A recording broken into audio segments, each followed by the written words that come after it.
first of all, thank you for staying that late. Indeed, it was a very long day already, and I would like to thank Minister Jensen as well for inviting Deputy Prime Minister Kashka of Ukraine as well. I think it was a very good discussion that we had with him bilaterally, but as well with the ministers, and I believe it was fruitful as well to see the unwavering support for Ukraine, and also we discussed, of course, the new DCFTA TRQs and the frame that will enter into force by the end of the month, which will as well give predictability to the sector. And I think this was much needed, because during the ATMs, of course, there have been some turbulences, and this sets again a more stable solution for the future. It is always also very important to say that we insisted very strongly during the negotiations on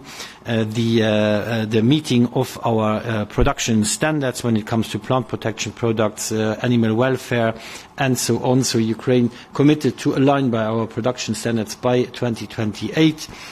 This was very important also to remind that trade flows in both directions, not only imports from Ukraine to the EU, but as well many sectors like the dairy sector, the meat sector, etc., are benefiting hugely from the exports to Ukraine, and also what is very important, we discussed as well the accession process to the European Union, as well when it comes, for example, meeting the production standards of the EU. And also we had a very timely discussion on the market situation of our different sectors, which of course was important as well to see where the challenges lie, where we need as well to pay particular attention.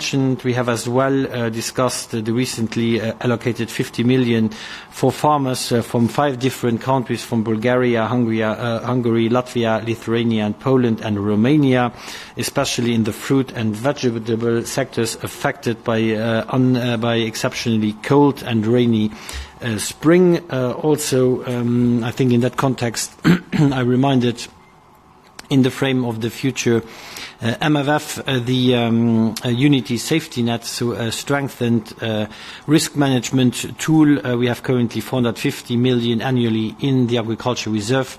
In the future, we would have 900 million annually in order to absorb shocks from different angles.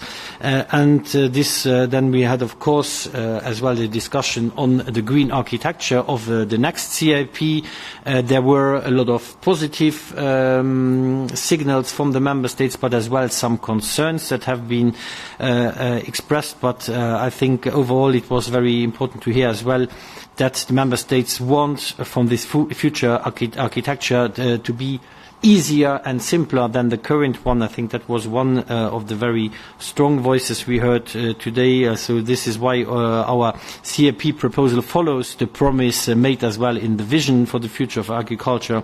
More incentives, fewer one-size-fits-all conditions, and we want a simpler policy, one better designed for greater impact, and as well taking into account the territorial approach. So the simplification will be achieved with the merging of the 2 pillars, for example, so no more different financing for measures that go into the same direction. Eco schemes and agro-environmental measures often have this similar objectives, and I think there we can cut already on the administrative burden and avoid overlaps. Also, we introduce an important novelty, a lump sum payment of up to 200,000 euros to accompany farms' transitions to more sustainable practices, and of course the increased flexibility given to the member states to design practices tailored to their local conditions, and this should as well lead to higher uptake of environmentally friendly